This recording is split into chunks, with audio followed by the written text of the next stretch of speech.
The Garmin 235, good but not great. Wait a second, that's the story of my life. Welcome. I am the running otaku. Well, hello everyone, Running Otaku here, live from Tokyo. Well, actually, I'm not live, this is recorded in. This is in Tokyo. It's a green screen. Well, it is Tokyo, but it's a green screen.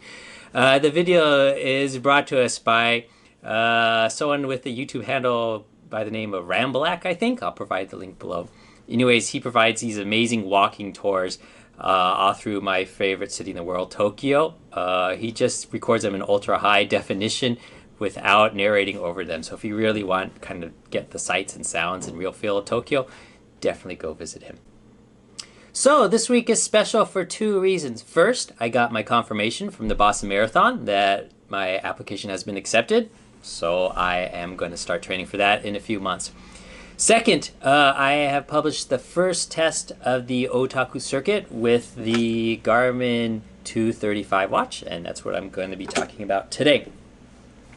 So as you can recall, the Otaku Circuit is around a 10-kilometer loop through Portland that covers all sorts of terrain, trails and downtown environments and bridges and open areas, etc. I think it's a really good test of a GPS watch. So the question is, how did the 235 do? Well, I'd say the Garmin 235 is good, but not great. Overall, had an accuracy of 98%. So it was off by a couple hundred meters or so over the 10K course.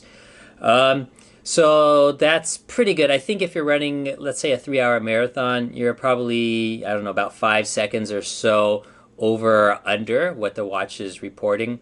And well, that's 4 or 5 seconds per kilometer. And in terms of miles, it's probably around 8 or 9 seconds a mile difference. So not extraordinarily bad, but not great either. So somewhere in between. Now, as you can see here from this graph, what I did was I took 2 loops of the Otaku Circuit. Each loop has 9 different segments, and these are these 9 columns you can see here. And I recorded the distance for each. So when I ran the loops, I just hit the lap button at the start and end of each segment. And then when I came to the finish of the Otaku Circuit, I hit the stop button, saved the whole circuit, and then ran the second circuit exactly the same as the first. So for example, the Telecom Bridge, you can see there's 2 dots here for the 2 laps. The first one is green because it was less than 1% error at about minus 2 or 3 tenths of a percent. And then the second lap was, I think, minus 1.2% error. Which is yellow, because yellow is between 1 and 2%, and anything over 2% error gets red here. So you can see a few things here, that the dots are kind of all over the place. A few of the easier segments, like Telecom Bridge or Dunway Park, the dots are close together and also close to the 0% line, meaning that accuracy is good there. In other situations, especially the hard sections like Trailblazer or Electric Avenue, the dots are way, way off, very high error. And so overall, you can see the spread of dots both above and below the line. And that's the visual representation of imprecision. Right? So if you recall, there's 2 things we really need to care about when we're talking about the GPS watches. One is the accuracy, on average, how close is it to the true distance?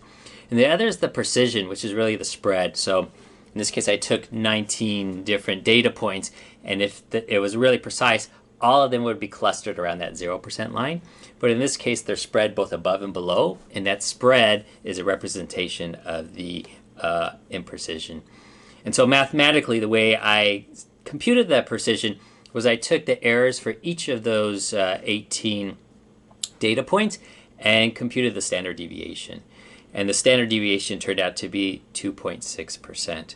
In statistical terms, if we look at plus or minus 1 standard deviation from the mean in a normally distributed bell curve, we're saying it encompasses roughly 68% of that curve. So that's a 68% kind of confidence interval.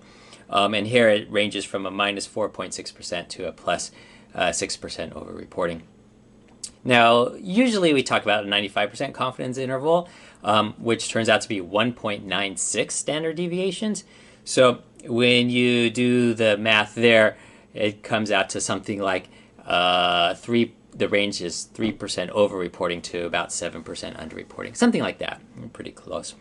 So you're never kind of actually sure if the recording you're looking at your watch is right on or over by a few percent or under by a few more percent than that. And so that's where we struggle. That said, if we kind of take a closer look at this, you can see that in the easy sections like Tillicum Bridge and Dunaway Park, the watch is both accurate and precise. Right, the dots are close to zero, and they're close to each other. There's not a wide spread. So if you do most of your running in relatively wide open spaces, 235 is going to be great for you. If, on the other hand, you're a trail runner or you're running a lot through downtown, if you're a downtown denizen, did I use the word right there? I don't know. Anyways, if you live in downtown or run a lot in downtown, then this may not be the watch for you because it's going to be off by several percent, and you won't actually be sure if it's over or under reporting. Now, if I go one step further, that might not matter that much actually, because if you're running in a trail or you're running in downtown, you may not care that much about being precise, right? Those are kind of situations where you're getting miles in or doing some kind of training, but you're not really doing kind of quality interval training where you really are trying to nail a specific pace. So maybe it's good enough. And in my case, that is the case because I do my hard kind of quality runs either on the track where I'm just using the stopwatch or a more kind of wide open, uninterrupted pass where I can get 1, 2, 3 mile, tempo runs in without having to cross traffic or anything. And those tend to be more open environments. So for me, it's definitely more than acceptable. For you, again, that will depend on the type of running that you do. Well, that's about it for this week. Next week, we will do the same test for the Apple Watch 3. And then hopefully the week after that, if I can get my hands on that new Apple Watch 4, we'll try that one. But anyways, thanks again for watching. If you like what you saw, please hit the like button. I only have a few Google accounts, so I can't really like my own video that much. So please like it for me. And also subscribe as well. That way you'll be notified when I do the next test with the Apple Watch and all future devices. So thanks again and hope to see you next time. Bye-bye.